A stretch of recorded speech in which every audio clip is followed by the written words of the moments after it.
It's time for the Bible Geek. We don't really know for sure what is and what is not. Holy Ghost, God, baby, God blasted on the spot. Ghost, friends, it's time for the Bible Geek.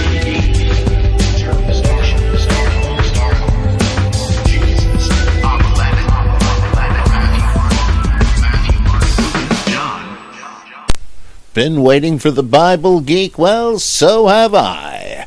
It's I, Bob Price, Bible Geek, and I thought I'd try to chew through some more of those great questions. First, a couple of things here. I wanted to mention a book. I guess you'd only be interested in this if you read Italian, which I do not, but I do know something about the content of the book since my wacky theories are mentioned in it. The author is Franco Tommasi, Tommasi, and it's, I know I'm going to butcher this unrecognizably, but the title is Non Se Cristo Cetenga. That's N-O-N. Second word, C''E. Third, C-R-I-S-T-O. Fourth, C-H-E. Fifth, T-E-N-G-A. And it's about Christ mythicism. And I wanted to recommend that and see if you can get a hold of it. I don't know if it's available through Amazon. I guess it would be. But it's interesting to see how the whole mythicism thing is heating up. Let's see. I got a comment on something I saw on Fox News this morning, just the teaser. I didn't really hang around for the rest of it, but they had this subject line, holy hypocrisy, and the shocking thing was that one of the leading Bible apps or something, whatever the heck that is run by an atheist. Now, what a shock that atheists would be interested in the Bible, right? I mean, for the uninformed, I see the irony they see in it, but you and I know there's nothing inappropriate about that, and it reeks of this bigoted assumption that the Bible is the rightful property only of those who believe it in a childlike way.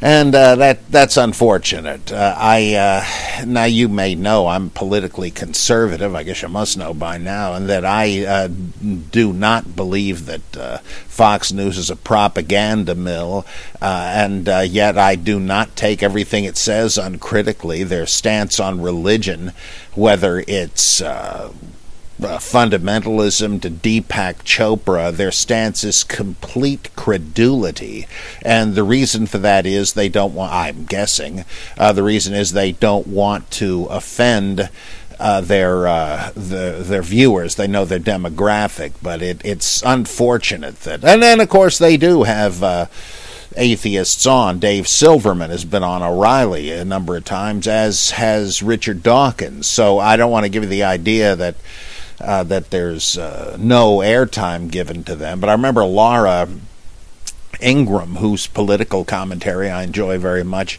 she was hosting one of these shows once, and I don't know if it was Dave or some atheist spokesman, may have been, oh boy, I'm not really sure, but it was a prominent one. And you could tell she was just so hostile to the guy. And I don't see why that is, seeing as how there are a fair number of us politically conservative atheists. I hope they learn to snap out of that. But at any rate, on to the exciting questions. Oh, yeah, here we go. This one is from... I keep thinking I've reached Derek. Yeah, okay, here we go. Yeah, he says Luke 20:34 through 36 in the New American Standard Bible reads, Jesus said to them, The sons of this age marry and are given in marriage, but those who are considered worthy to attain to that age and the resurrection from the dead neither marry nor are given in marriage, for they cannot even die anymore, because they are like angels and are sons of God, being sons of the resurrection. They do not marry because they cannot die? What has that got to do with anything? Perhaps the punctuation might be important here, but not knowing Greek myself, how sure are we which clauses are to be read together or separately? Punctuation aside, the hearers would likely already envision the final resurrected state as lacking death. How does that impinge on marriage at face value? Seems like a non sequitur as it stands, without any offering of any connection between these two ideas. Okay, I think that the key thing here is to compare this with the less redacted version in Mark, which doesn't say quite the same thing. In it, let me just look this thing up quick. This is, of course, part of the debate section shortly after the triumphal entry, where Jesus is matching wits with his scribal adversaries, and I think it's in chapter 10, isn't it? Because it's the Sadducees take their turn at trying to publicly embarrass Jesus, and let's see. Which is the oh no, I guess I'm looking at it too early. This is all right. Here's Mark 12. This set up by the question. Well, let me just read here in 18. The Sadducees came to him, who say there is no resurrection, and they asked him a question, saying, Teacher, Moses wrote for us that if a man's brother dies and leaves a wife but leaves no child, the man must take the wife and raise up children for his brother. There were 7 brothers. The first took a wife, and when he died, left no children. And the second took her and died, leaving no children. And the third likewise. Boy, I tell you, this woman's cooking. Anyway, and the 7 left no children. Last of all, the woman also died. In the resurrection, whose wife will she be? For the 7 had her as wife. Jesus said to them, Is not this why you are wrong, that you know neither the Scriptures nor the power of God? For when they rise from the dead, they neither marry nor are given in marriage, but are like angels in heaven, and so on. So what he's saying is, a little more simply than in Luke, well, marriage is over. She's not going to be married to anybody, nor are her ex-husbands, whatever. Marriage is over. Now, why would that be? Well, I think back to the Garden of Eden story, where God is completely okay with the man and the woman living forever, continuing to eat from the tree of life and renewing their youth, as he himself does, presumably. But he doesn't want them to procreate. He only wants the 2 of them. And when they learn to procreate, thanks to the enlightenment by the serpent, then it's no more access to the tree of life. So what they've done, though they may not have known it, was to exchange personal, individual immortality for the immortality, so to speak, of the race. It's got to be one or the other, because God or the gods don't want the earth filled up with a whole bunch of rival deities. The gods can procreate. After all, you read often about the sons of Elohim and all that, but they don't want a rival race of those who now have become like God, knowing good and evil. And so it's, sorry, price tag on this. You could have been immortal personally, but now that you can have immortality as a race, I'm afraid as individuals you do not. Well, it's the same sort of a thing. What Jesus is depicted saying in Mark is, I think the implicit logic anyway is, that you don't need to worry, because contra Genesis 3, once you're in heaven, you do have personal, individual immortality, and what's the point of propagating the species anymore? You don't need it. I mean, you're going to have all the righteous of all the ages there, and you don't need this sort of second-hand immortality. Like we speak of immortality of influence, it's kind of a disappointing thing. Oh, yeah, that's all, huh? Because we really would like to live forever. I know I would. And the same thing. Oh, well, it's good to know that my descendants will live. Yeah, but darn it, I won't. Well, no, you don't have to worry about that. And since you will be immortal, who cares if there are any further generations? And of course, they kind of thought there wouldn't be because, in Revelation, the number of martyrs is determined. That how long, O Lord, till you avenge our death? And he says, well, just a little longer. It won't be much longer now, but the full number of martyrs have to come in. Well, that kind of implies you've come to the end of the road for the human species anyway, and it's fine because all of the righteous, at least, will rise and be immortal. Now, what's the difference in Luke? Well, he doesn't just say, again, let's just read the relevant sentence in Mark 12, didn't I say? 25, for when they rise from the dead, they neither marry nor are given in marriage, but are like angels in heaven. Okay, and this says, as you know, angels in heaven do not procreate. They don't marry. There's no need for that. Now, does that mean that you're going to be a supernatural spiritual being, as in 1 Corinthians 15, flesh and blood cannot inherit the kingdom of God, so that sex is just out of the question, because basically physicality is out of the question? It might, and I think most people take it that way. But on the other hand, think of Genesis 6, 1 through 4, where the sons of God cohabit with the daughters of men. And this was quickly taken as a bad thing, right? I think originally it was not. It was simply a demigod myth trying to explain the towering 6-foot height of the Rephaim or Anakim, a Canaanite group that for some reason were taller than the other shrimpy peoples of the ancient world. And but that implied there were various gods, the sons of God, the lesser gods. They gave birth to the Nephilim, the demigods, like Hercules, Gilgamesh, things like that.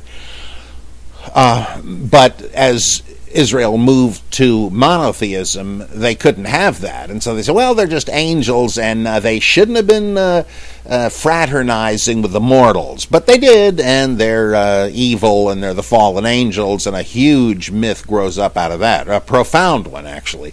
But the idea was that the sons of God could have sex, like all the mythical immortals did. Look at Zeus and so on. But they weren't supposed to.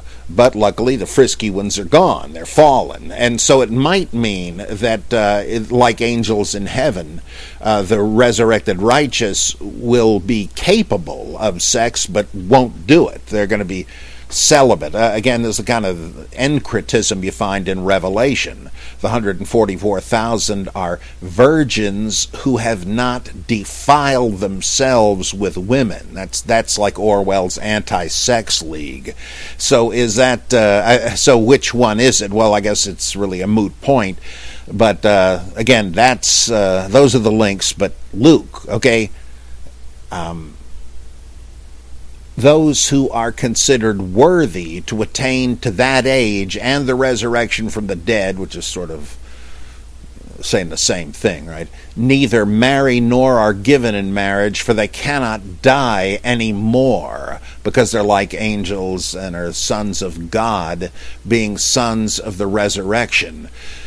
Well, some of this is just added verbiage trying to explain the Mark original, it seems to me. It says again,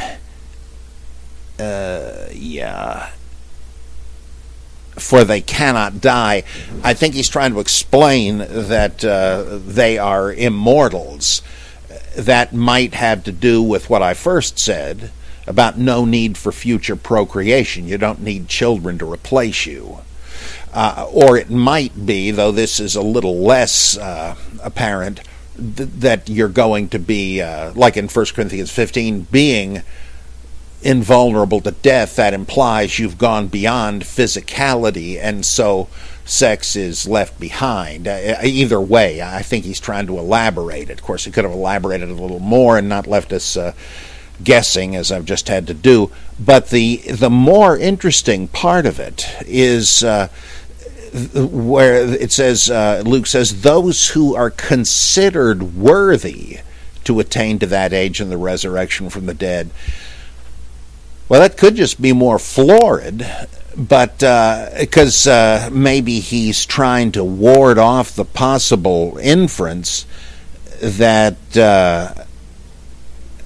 Mark might have left in Mark 12:25 when they rise from the dead. Well, who?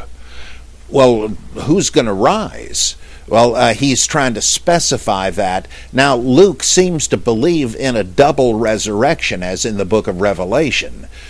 Contra 1 Corinthians 15, right, that the righteous and the unrighteous will rise, but he's only talking about the righteous here, and so he needs to stipulate that. But there's another possibility that's a live one, an attractive one, namely that he's trying to locate the celibacy within the present life. How are those who are slated for the resurrection going to show the fruits of their repentance? I mean, what sort of lifestyle here and now would we expect of them? Celibacy. And that, of course, was a major, major thing in early Christianity, the celibacy gospel of the Encratites. Marcionites, Gnostics, and so on, believed in that. Even married couples that become Christians must swear off sex, and so on. So it could mean that. I don't know that it has to, and indeed I argue the opposite in my, I think it's the widow traditions in Luke Acts. But there's a lot of interesting possibilities. The Lucan wording is cumbersome, but you have to ask, is there anything special in the added material? And if so, then why was it added? And I've given like a probably confusing summary of what I think might have been at stake there. Okay, going on with the question. Acts 15, 28 through 29. Let's see. For it seemed good to the... Now, who are we talking about here? Yeah, this is James, right?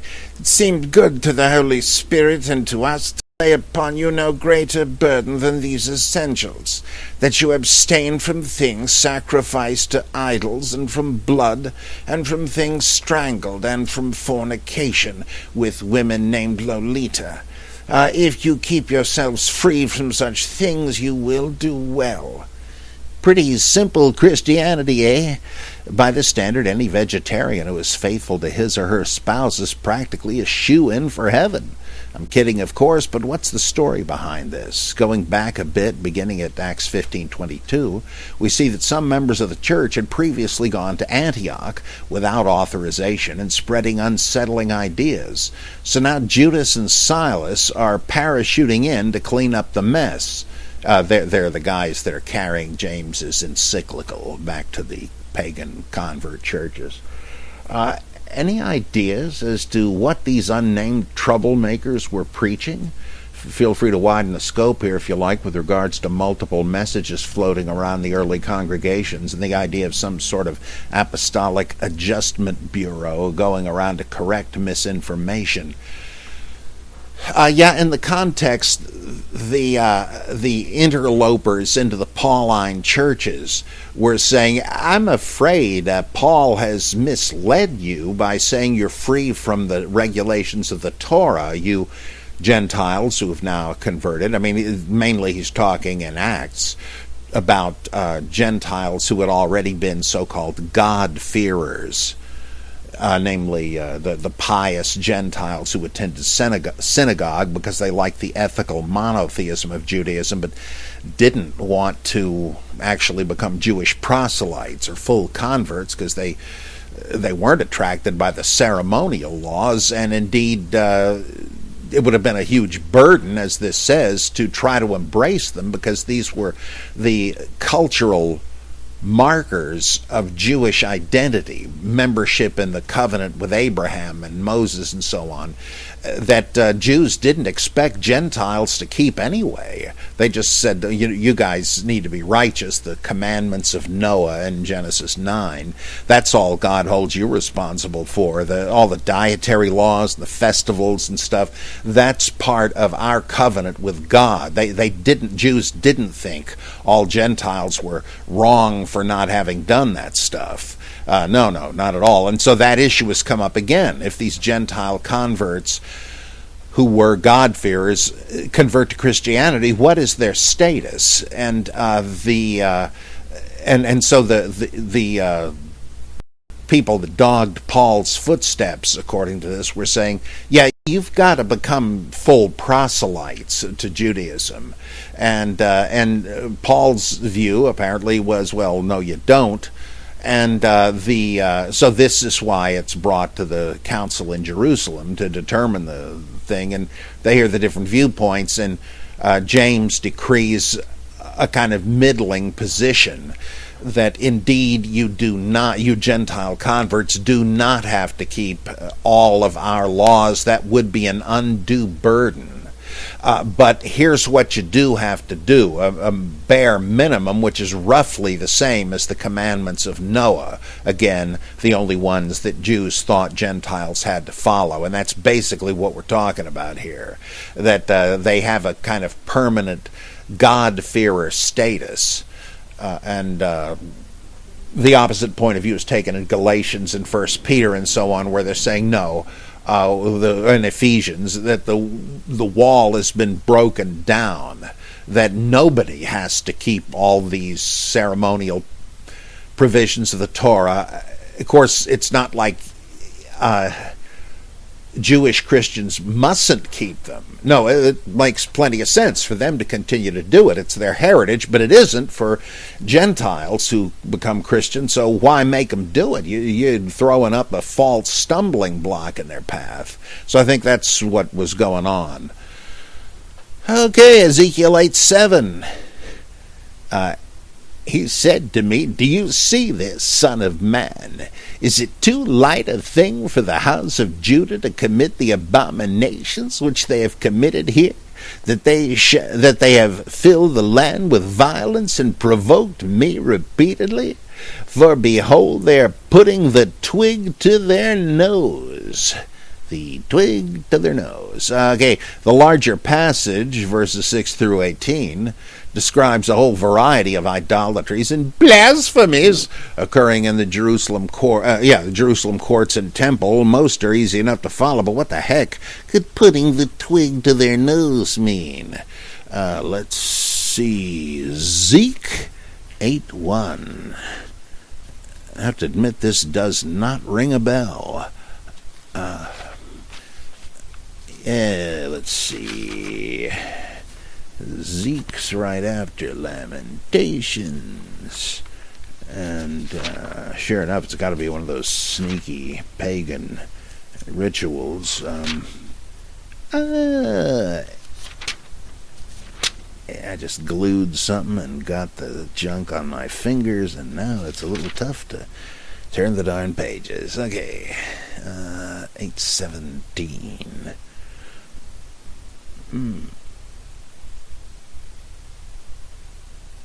Lo, they put the branch to their nose. The branch to their nose. That is an oddity. Yeah, I'm going to have to do a little research on that. Yeah, I'll try to do that by the next time. That is fascinating. What would they be doing that for? I have a hunch it has to do with the mourning for Tammuz, which is condemned in Ezekiel also. Is that the place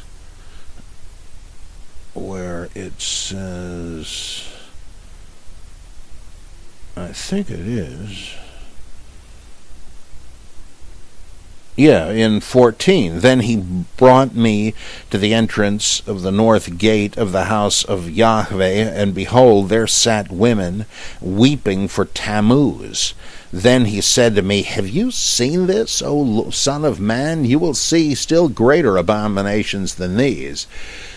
And he brought me into the inner court of the house of Yahweh, and behold, at the door of the temple of Yahweh, between the porch and the altar, were about 25 men with their backs to the temple of Yahweh, and their faces toward the east, worshipping the sun toward the east. Then he said to me, have you seen this, son of man? Is it too slight a thing for the house of Judah to commit the abominations which they commit here, that they should fill the land with violence, and promote me further to anger? Lo, they put the branch to their nose. So I'm guessing, well, it's certainly got to be some heathen rite, but I wouldn't be surprised if it had to do with the mourning for Tammuz, who was a vegetation deity, and his death signaled the death of vegetation. I'll see if I can find out more about that, though, but I'm pretty sure that's the basic frame of reference. Okay, going on a bit with Derek. The passion narratives. How then do they get verse 53? How do they get 53 verse 9 backwards? His grave was assigned with wicked men, yet he was with a rich man in his death. Yet he was with. Okay. Does that mean that they wanted to bury him with the wicked, that is like in a lime pit or something, but in fact a rich man saw to his death? That's interesting. Don't the gospel, crucifixion, and burial accounts flip these distinctions? In them, Jesus instead died with wicked men and was buried in the rich man's grave. I know Hebrew is not a tool in your utility belt. Something's got to go to make room for the shark-repellent bat spray. You ever seen that movie? It's hilarious. But do you have any idea if there's a clear distinction between the words for grave and death used in Isaiah? Nah. I don't know. I can see that this could be one of the Hebrew poetic doublets, which the gospel writers did not understand and thus tried to interpret literally. But if that's what happened, then why the reversal of the terms in their most literal sense? Editorial fatigue, perhaps, this late in the text, or something else at play here that I'm missing? This may have something to do with the fact that I think this is a surviving vestige of a Jesus hero cult story that is borrowed from the motif borrowed from the Hellenistic novels, where Jesus' burial in a rich man's tomb is meant to provide narrative motivation for tomb robbers, seeing that an opulent tomb is no longer vacant. It's sealed, and they figure, isn't that old man Joseph of Arimathea? Isn't that his grave? Hey, he must have kicked the bucket. There must be all kinds of good stuff buried with him, as there was in such cases. Let's go steal it. And they break in, and they don't see any goodies, but there is a guy getting up out of a swoon, and they run away frightened, and this is how Jesus gets out of the tomb in this version. He wasn't really dead, so they're just as in the novels, and so this is how he happens to get out. Had he not been buried in a rich man's tomb, it wouldn't have happened. So I think somebody is just looking for phrases in the Bible to sort of garnish this borrowing from a Hellenistic novel, and for instance, Caritan's Kyrios and Calirrhoe, where this happens. So I have a hunch that that's what's going on. Thanks, Derek. Good stuff.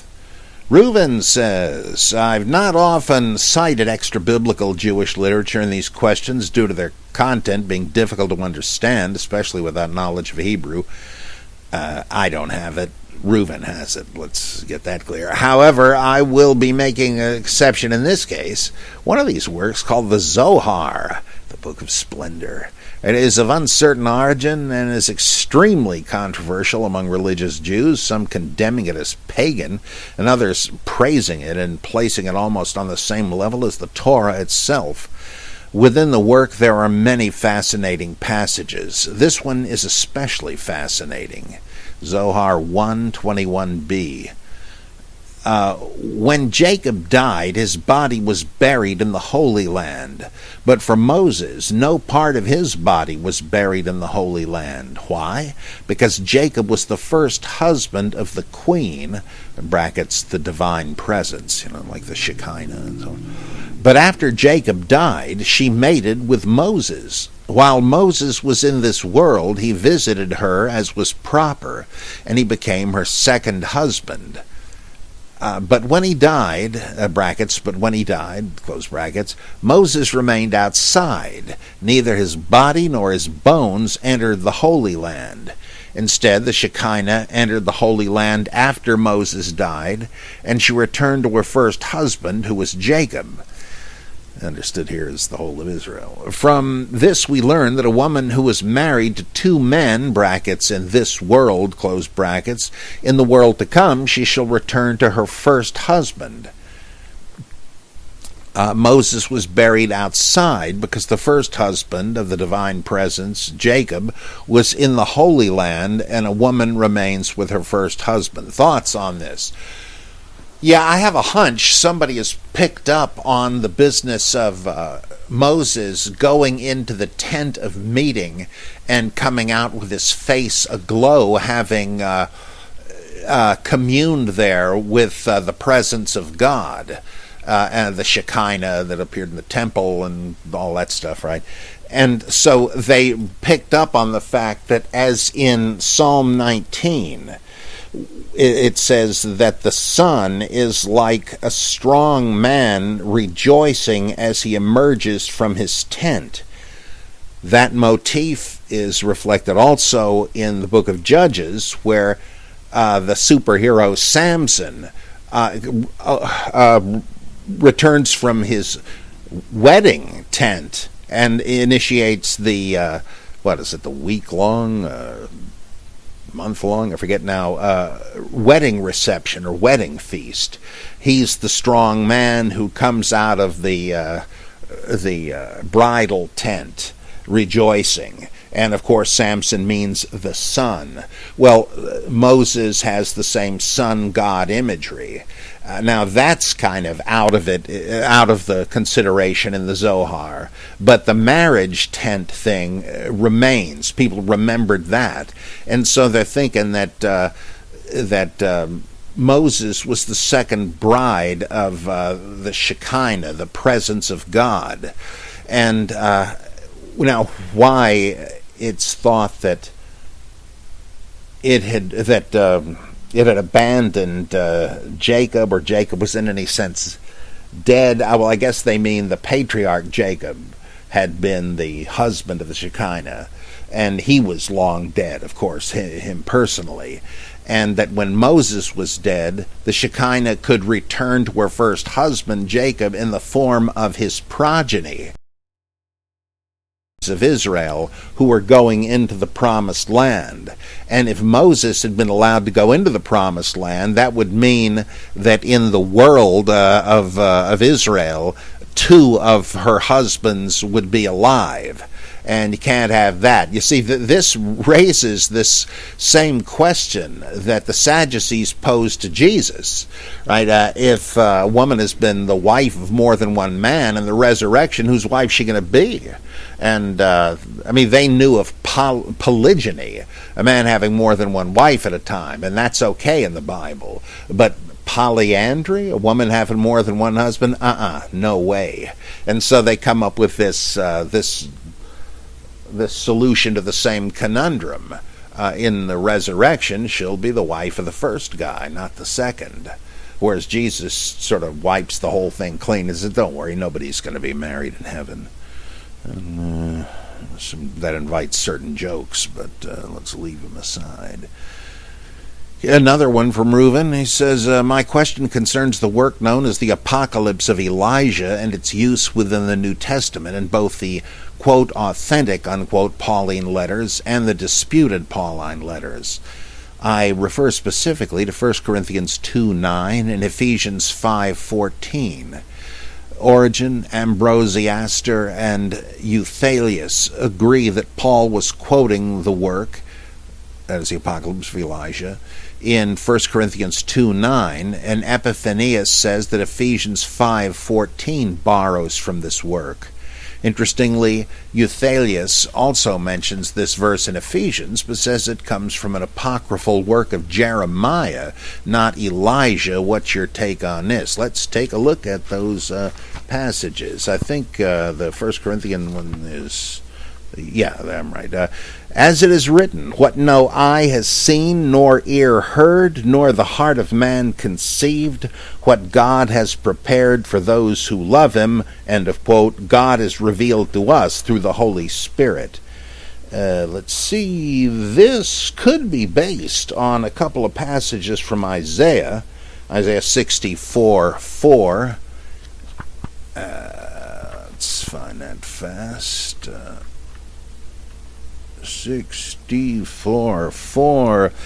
From of old no one is heard or perceived by the ear, no eye has seen a God besides thee, who works for those who wait for him.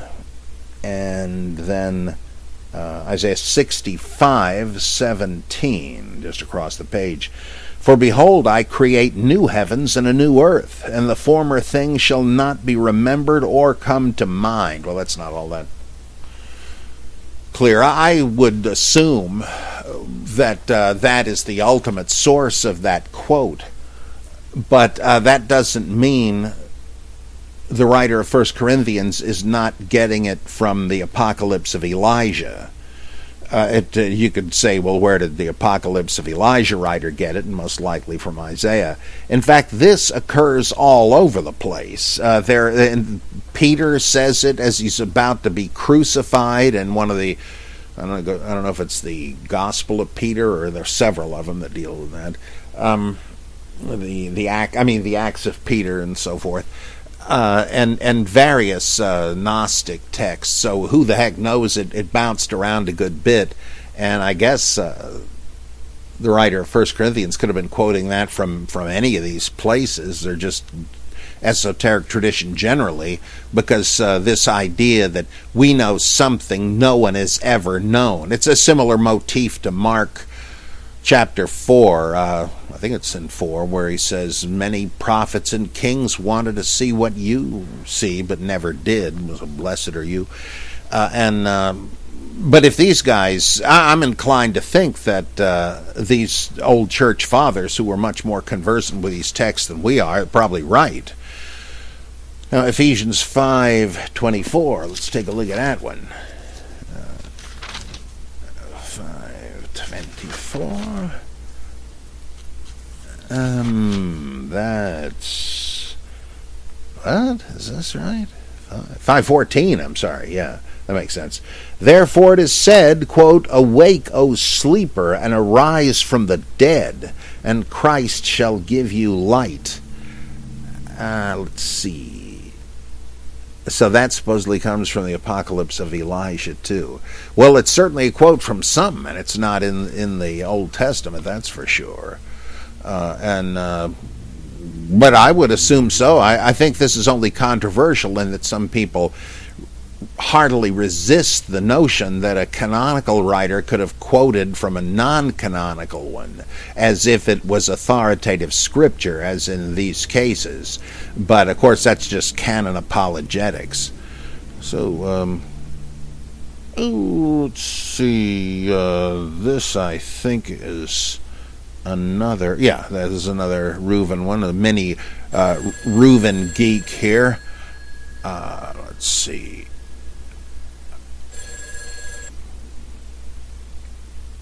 Let's see. Okay, yeah, Reuben Geek. Let's see here. I've been thinking recently while on my way to work about Matthew 5:18. It's a fascinating verse and reads in the New International Version, "For truly I tell you, until heaven and earth disappear, not the smallest letter, not the least stroke of a pen will by any means disappear from the law until everything is accomplished." Or the more commonly quoted King James Version, "For verily I say unto you, till heaven and earth pass, one jot or one tittle shall in no wise pass from the law till all be fulfilled." I take it that this is a Q saying, as there is an equivalent verse in Luke 16:17. How on earth does one harmonize this with the idea that the Torah can be disregarded if one is a Gentile convert to Christianity? It has always seemed to stick out to me as a very Jewish saying and not one that sits easily with Paul's writings. Matthew goes on to discuss the topic in greater detail, and there doesn't seem to my small mind to be any ambiguity there. If it is the case that the Torah applies always and in full, then we would all be afraid to step out our front doors in case we broke one of the rules in Leviticus. Incidentally, I mean no disrespect to those Jewish people who take great care to follow the strictures of the Torah. It's just how it applies to Gentile Christians that interests me. My question is, how do it isn't Reuven, I'm sorry, it's the hairy one of those dancers in Isaiah. My question is, how do apologists explain this discrepancy, or is it just another one of those passages that induces a fit of coughs and shoe shuffling when it is raised? Finally, and least importantly, the word jot, a small flourish on a Hebrew letter. This is a Hebrew term, is it not? What term would have been used in the original Greek? Iota, I believe. I'm pretty sure that's right. Well, I think that you're practically saying this, if I get you right. This is a saying made up to try to settle this issue. It's trying to say, look, those of you who say that the Torah is over, that it is non-binding, you're wrong. Listen to what Jesus says. So it is polemical. It's tendentious. It's aimed at somebody that would say the Torah has passed away. Now that's interesting. Not is no good or is stupid or is unnecessary, but has passed away. In other words, it like abrogation in the Quran, that it was binding, but it isn't anymore. Hey, no way. It remains binding. So it is, I think, a Jewish Christian or no mystic saying aimed at the Pauline type Hellenistic gospel. The Matthean addition to it is just trying to sharpen the focus, which it does when it adds on. Therefore, I tell you, whoever goes around saying that,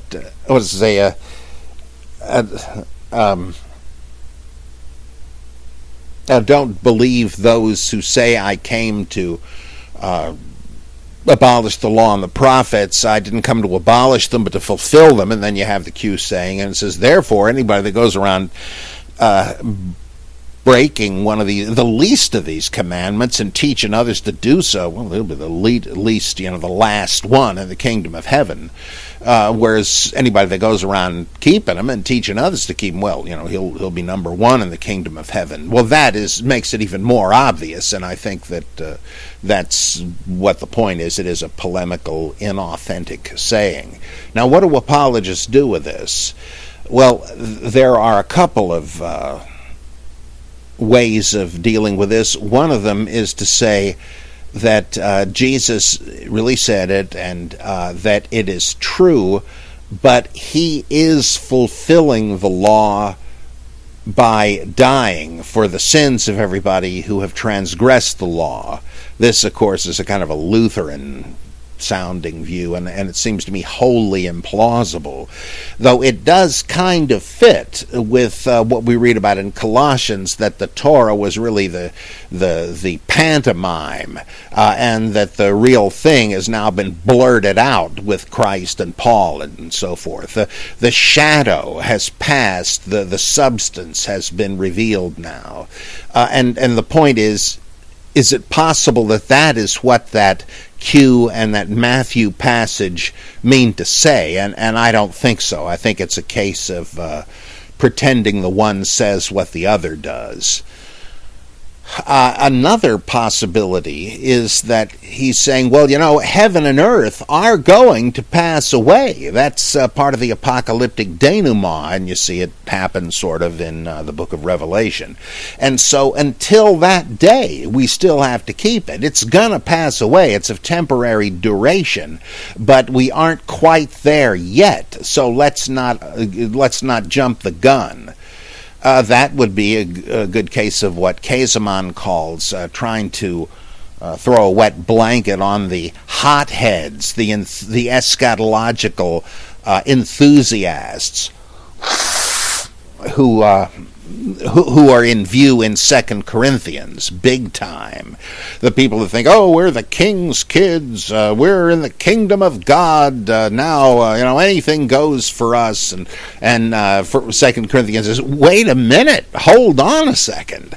I wish that were true. I wish you did reign, so we could reign with you, but for the time being, the pattern we have to follow is that of the crucified Christ. Let's not get ahead of things. And so I think that is a New Testament sentiment. But again, does it really sound like that's the point being made in the Q passage and the Matthean elaboration of it? I will admit it's not impossible. It would just deal with religious libertinism, such as you find historically in the Jacob Frank sect of post-Sabbatai Tzvi Judaism.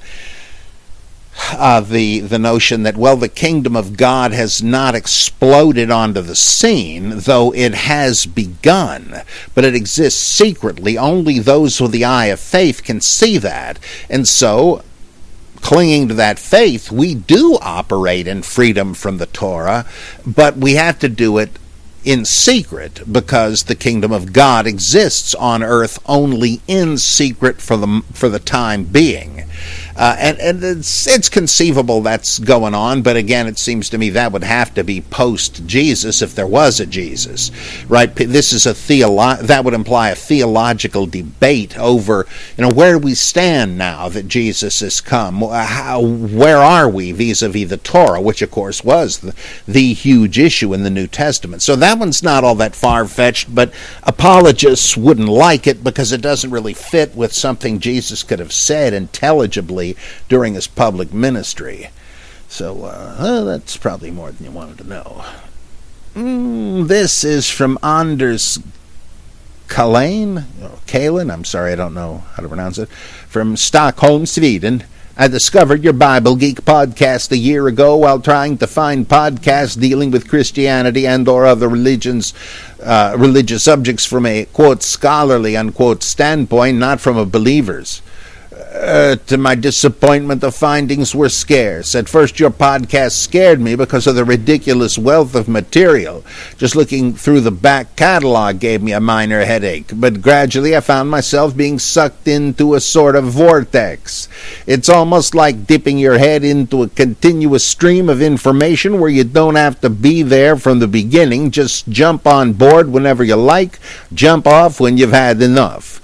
Other podcasts desperately try for structure, episode 1, 2, and so on. I'm thinking, for example, of the History of Philosophy podcast, where the poor guy actually tries to walk through the entire history in chronological order. I think he's done about 200 shows so far. Anyway, thanks for the show and the time and effort you put into listening and answering. Oh, it's great fun. What a hobby. And now for something completely different. I grew up in the 80s and early 90s in a Pentecostal Pentecostal home in a small town in the middle of Sweden. Everything in the community radiated out from the steel mill, which was the main employer. Alcoholism, racism, and a general discontent with a socialist system on its last legs seemed to radiate in the same way. The Swedish socialist welfare state that had been such a success from the end of World War II and onward now struggled with the financial burden of all that was built during the 60s and 70s. Infrastructure and housing costs money, you know. The last nail in the coffin, so to speak, was the assassination of our great leader Olof Palme in 1986. Being a devout Christian in such a bleak surrounding was a challenge, since everything departing from the norm of playing hockey, dropping out of school, getting a job at the mill, buying a house, having kids, drinking too much, and beating your wife was considered gay, and that was probably the worst thing you could be. I thought we were screwed up here. In church, however, one found a refuge from such troubles as we focused on either the next world, the hereafter, or a previous world, the one described in the Bible. I remember being fascinated with the biblical stories and often beautiful illustrations that accompanied them, especially in the Bible for kids. Some of my fondest childhood memories are from church, creating the world of the Bible on flannel graph, sitting comfortably in the bleachers listening to the choir at Christmas, sneaking off to the bathroom when a particular sermon got to be too boring, listening to testimonials from the parents of friends, always amazed at how choked up they would become once they stood in front of the congregation, the feel of the velvet lining in the collection boxes, the sweet taste of the non-alcoholic wine for the Eucharist. Most of all, I remember a feeling of being saved, as if we in church were all sitting in a big ship destined for heaven. I cared very little about questions regarding the historicity of the Bible or whether or not you could prove God's existence. To me, everything connected with the church was real and felt real as believing I was the center of the universe or believing everything my parents said when I was little. This feeling of belief and belonging left me gradually in high school, since I didn't feel that the church had any way of dealing with adolescence, sexuality, and such matters. By the time I left my hometown and went off to university, my belief was still part of me, like a tattoo, faded but always present under the skin. But I was no longer part of a congregation. Studying theology and history at university gave me new views on matters of faith, and intellectually I gradually left it behind, even though it's still a part of me on some psychological level. In Sweden, it's called childhood faith, a sort of imprint that you carry along with you regardless of what your mind tells you. I can still feel the hairs on my arms stand up when I go to Mass on Christmas morning or Easter Sunday, and my favorite psalms are played, and the physical space of Christian worship always feels special to me. Go along with you there. In becoming more familiar with a scientific, critical approach to the Bible and the history of Christianity, I've never felt the need to enlighten those who still believe in, for instance, the inerrancy of the Bible. I have no business to interfere in what other people feel in their hearts is true or what they experience in church. That would be like a film student going to the movies and pointing out to everyone that nothing you see on screen is real. It's just fake blood. They're actors, special effects, etc. For a moviegoer, it doesn't matter. It's make pretend. You can still be moved by it if it's any good. Righto. I think that's true of overt non-believers, too, sometimes.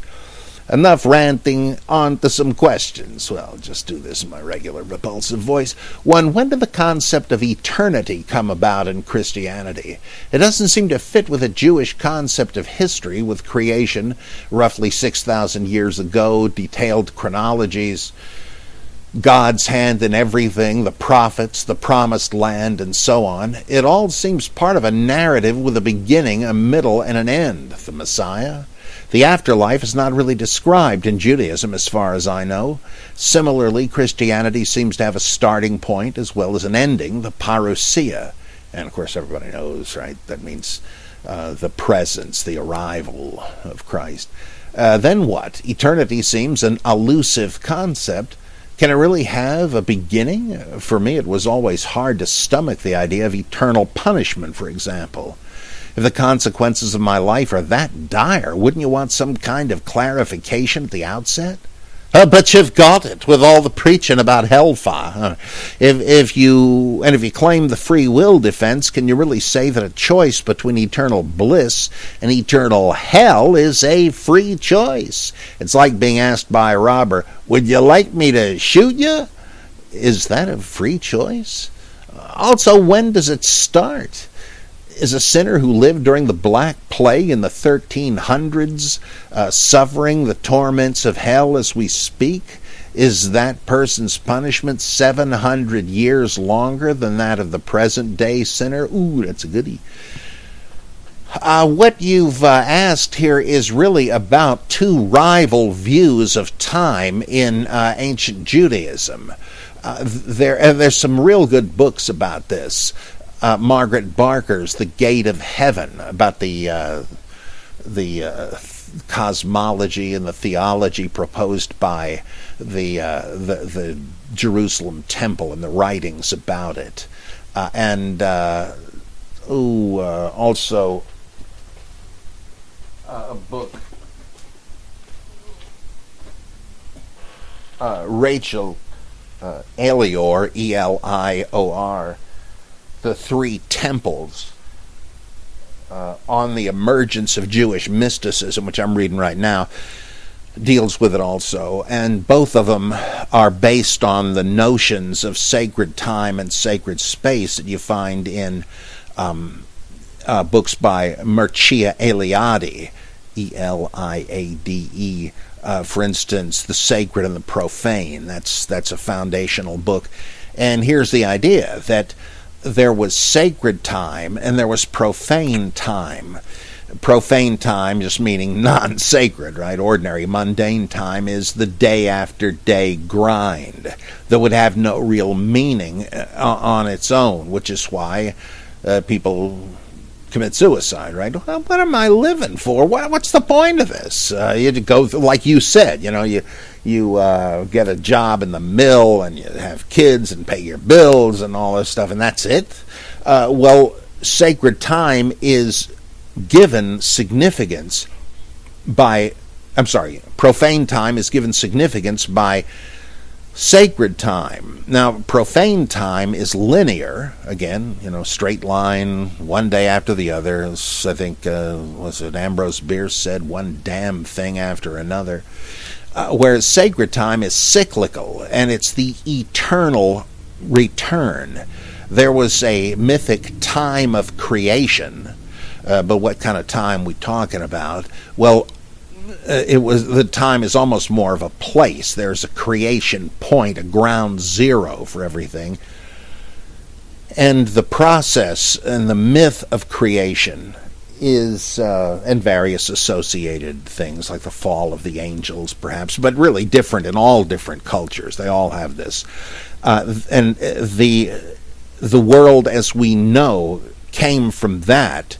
And every year, and other divisions, every week for some aspects, every time you say a certain chant and others, you are recalling the time of creation to renew the history you live in, to make your endeavors successful, to renew the crops, to renew the divine mandate of the king, etc.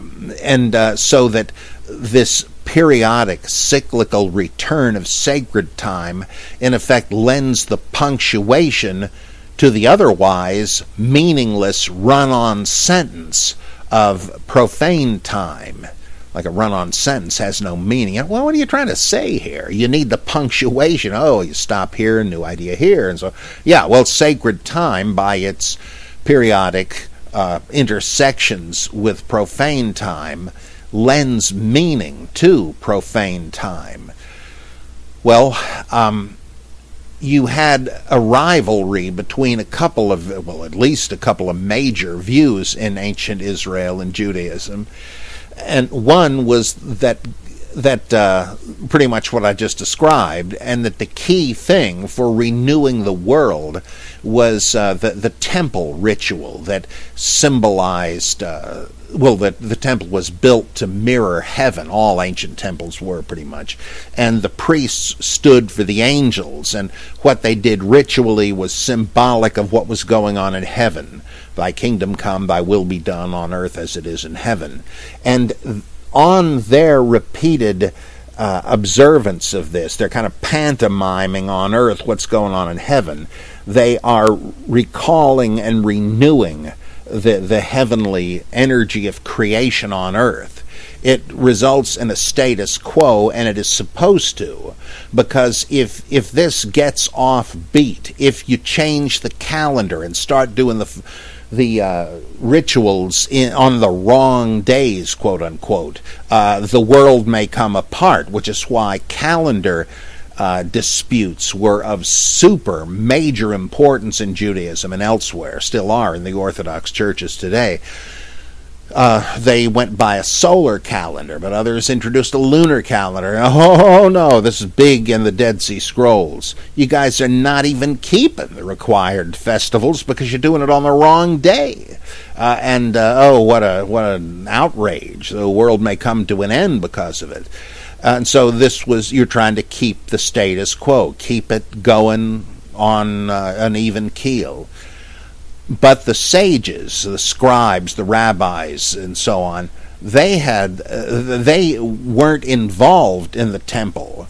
I mean, they didn't dislike it, they weren't against it necessarily, but they lived elsewhere, outside the temple grounds, and their religious view was increasingly a text that told you how to live, and they embroidered and embellished it and extended it to all possible actions. Can't work on the Sabbath, but now what constitutes work? Can I build a swimming pool? I'm not making money out of it. It's for relaxation. Oh boy, what do I do? There were 39 categories of work eventually stimulated because of that. We want to get everything right. Well, this was equally important. The Pharisees, the scribes, certainly wanted you to keep the festivals and the laws stipulated in the Torah, of course. But suppose there isn't a temple and it kept getting destroyed by pagans. Well, you just have to you can't offer sacrifices any place but Jerusalem. Deuteronomy said that. So what are we going to do without a temple? Well, certain aspects of temple worship were preserved in the local synagogues, but of course you couldn't do much that you'd done in the temple. Certain hymns and rituals that originated in the temple but couldn't accompany a sacrifice anymore. You still did what you could to keep it alive, keep it in memory. But since there wasn't actually a temple, and if there had been, you couldn't have got to it living in the diaspora, this scribal textual religion of the scribes and Pharisees and rabbis and so on became central. It replaced the temple ritual as the central thing and implied a linear view of history in which God worked. Another great book on this is The Dawn of Apocalyptic by Paul D. Hansen. And he shows how these two rival views of sacred history recur and throughout the centuries of Jewish history we know, and how different factions would flip from one to the other. Like the Zadokites who wrote the Dead Sea Scrolls, they quit the temple because they thought it was being done wrong by the Hasmonean priests. And so the Hasmonean priests were continuing the old cyclical thing in the temple, but the Zadokites couldn't do it anymore, so they kind of took the old myth and applied it to history, and that included the creation myth, where Yahweh is this great warrior and is defeating his enemies. And so the Zadokites at Qumran figured God is going very shortly to fight for us against the apostates, the backsliders, and the pagans. And so they expected an apocalyptic denouement whereas the priests in the temple, no, we got to accommodate with the powers that be so we can keep this thing going. And what did the zealots and the revolutionaries do first that sparked the war with Rome? Simply they stopped the sacrifices in the temple. That's what Jesus is shown doing also.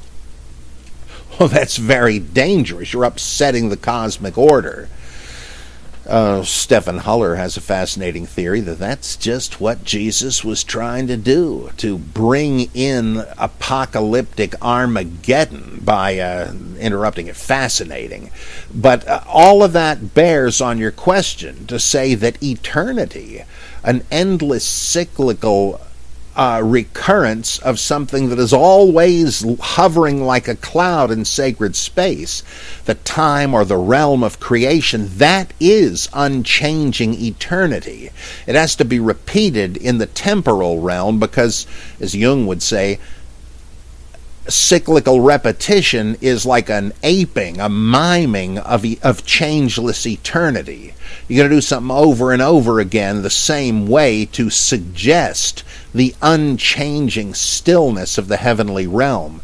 So seen that way, eternity goes way back there, the concept of eternity. You don't have to wait for St. Augustine to kind of come up with it anew based on Plato. It goes way back in the Bible, actually. Though I also ought to say, I don't think you find that notion in the various statements about God enduring forever and people having eternal life. That stuff does imply an endless duration of linear time, but the notion of a changeless eternity is also very ancient. It's just sort of a different, an alternative model that some had in the Old Testament. Okay, second question. You could argue that Christianity is the most successful of all the world's religions. It has been an integral part in the building of Europe's feudal system, as well as in conducting your own country, which is still the world's only superpower. Well, it used to be. Last I heard, you still pledge allegiance to flag, country, and God. Well, a little less than usual, but it still does happen. Does not your president ask God to bless America in his speeches, even when God is absent from most secular countries' official policies? How can this success be explained? Look at the power wielded by the Catholic Church during the centuries. Is the Christian message really unique in some way? On the contrary, examining the evidence, it seems that Christianity draws from a lot of different sources and is an amalgam of Mediterranean and Gnostic beliefs. What was it about Christianity that made it the winner among all other religious beliefs in the Roman Empire? Is the Bible overpoweringly clear and easy to understand? Well, look at this podcast. Maybe it's this complexity that gives rise to a whole class of interpreters that gives it a special status. Now, all the religions have had that. Christian Mass was, after all, said in Latin until the 16th century, another example of priestcraft, as you call it. Okay, a couple of answers to this. I tend to think that the continued religiosity of America has to do with there not being a state church. There was in a lot of Europe, and people began to feel that was oppressive in a way that nobody does in America, where you can choose the church of your choice amid tens of thousands of denominations. So I think that has a lot to do with it. And people in other churches in Germany and England and all that, they felt like to have freedom. Well, it's like instead of freedom of religion, they kind of opted for freedom from religion because there was an official religion, and to depart from that seemed to them to depart from religion. Psychological, I guess. We don't have that, and so people, I think, are more easily committed to something they have a free choice about. That's not the whole story, but I think Paul Kurtz was right that it has a lot to do with that. I think that was Paul's view. Now, why did Christianity win the competition of of the ancient faiths of the Roman Empire. Well, of course, it received imperial backing, but Mithraism and even Baal worship had before Christianity, right? So that alone wouldn't do it, though that, of course, is a major, major thing. How, however, did Christianity become a major faith to be in the position to be chosen? Well, of course, it was legitimated before the law by the Emperor Constantine, who was probably raised a Christian, didn't really convert to it. That's kind of a myth. But why was it numerous and powerful enough to be in that position? Well, I go along with E.R. Dodds and what's his name? Rodney Stark, The Rise of Christianity. It seems there were several things. The exclusivism of Christianity, whereas the various mystery religions were not exclusive. You could join as many of them as you wanted to increase your chances of salvation. That implied automatically you couldn't have very much confidence in any one of them. But Christianity said, look, it's either us or nothing. If you become a Christian, you got to dump these other saviors as false gods, which is what they are. And some people said, well, they got confidence. I guess I could too if I joined up. Plus, every time somebody joined Christianity, they got one. But if the person belonged to another religion or several, those religions lost one, several at the same time, perhaps. So the numerical thing, the demographics, were partly accountable. Also, the good record, attested even by ancient pagans, of Christians giving humanitarian aid to Christians and non-Christians in frequent times of catastrophe, earthquakes, pestilence, and so on. Julian the Apostate, the Caesar who tried to restore paganism, he said, boy, I wish I could get our priests to stay around and help the sick and the injured instead of just running for the hills. See you later, you're on your own. Christians were known for being philanthropic, and that's something to be proud of. That's great stuff. Also, the early Christian guts of the martyrs. Nowadays, I think Candida Moss has suggested that the martyrdom business has been overblown, though I think she minimizes it too much. But there certainly were martyrdoms, and Tertullian tells us that was an attractive thing, believe it or not, because again, it showed that these people really feel this is something good enough to die for. Maybe it's something good enough to live for. So that seemed to help. And another thing, perhaps surprisingly, is the early Christian stance on abortion and infanticide. They were against both. They don't happen to come up in the New Testament, but they do in other equally early Christian works like the Apocalypse of Peter and the Didache and the Epistle of Barnabas. They believed both were awful and terribly wrong. Both were very common, and they figured, no, that's out.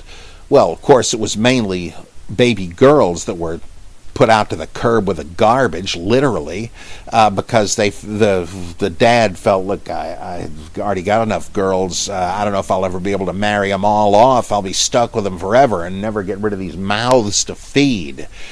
So the Christians didn't do that. And what was the result? Well, they did manage to marry them off to non-Christians, and there's the old missionary dating gambit. A lot of the non-Christians became Christians, and through that, and so they were. That was a big thing. Also, Christianity succeeded among assimilated Jews and the God-fearers, the Gentiles attracted to the ethical monotheism but not the ceremonial law of Judaism. Now, here was a new thing that also appealed to the Old Testament and the same God, but where you didn't have to keep all these alien cultural norms. And again, assimilating Jews, they figured, well, this is pretty much church, our tradition, even though it doesn't make us stick out like sore thumbs among our pagan neighbors. Hey, sign me up. So these were some of the factors that seemed to make Christianity numerous and strong enough and influential enough for it to be a candidate for the official religion. Now, Constantine didn't make it the official religion, he just made it legal. But after him, Theodosius made it the one legal religion. And I think that's pretty much what went into it. Third, why would you say we don't hear about more forgeries in the world of biblical archaeology? Imagine the impact if we found the diary of Pilate and he actually mentions Jesus with a trial and all, or if a hitherto unknown historian living in Jerusalem during the first century confirms large portions of the Gospels. The whole debate about the historical Jesus would be laid to rest. I guess that for the majority of Christians it doesn't really matter. Their belief is solid anyway, and a forgery of that kind would be too hard to fabricate. What's the Geek's view on the matter? Well, there have been famous forgeries along the lines you suggest. There have been various ancient and modern reports of Pilate that are obvious fakes. And there continue to be forgeries. I don't know that there's been a substantial one, a supposed historian from the ancient world dealing with Jesus, but there have been something very close to that. The Archo volume, Archko, that's a famous forgery that pretended to give court documents from Pilate and the Sanhedrin and so on. Very influential for a while, but fake. And there are probably fake or definitely fake archaeological relics being sold by con artists like the James Ossuary and this House of David thing, very likely a fake. And to the point where who knows if any of it can be trusted. That's a sad conclusion to come to. There's real good reason to think the secret Gospel of Mark was a forgery by Morton Smith, though who knows? It would sure be interesting to me if it were genuine, but I have to admit it seems unlikely to me. The Gospel of Judas, Richard Arthur pointed out a couple of things that make that look like perhaps a modern forgery. The Gospel of Jesus' wife sounds to me like a forgery, and so on and so on. So it is a real problem. It's like The Boy Who Cried Wolf. And then, of course, various canonical works are forgeries too. Okay, I'm going to try to look up more about that nose twig thing, but that's it for today's Bible Geek, and thanks for being with us, and I shall see you again very soon.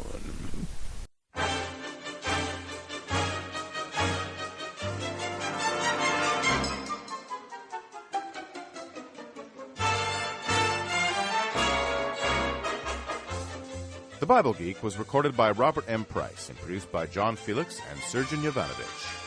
Theme song by John Morris. Visit us at robertmprice.mindvendor.com for more info on Robert's projects, purchase Bible Geek merchandise, and click the ever-important Donate button.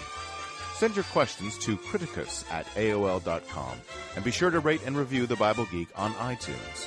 Thanks for listening to The Bible Geek. I'm Torrin Atkinson.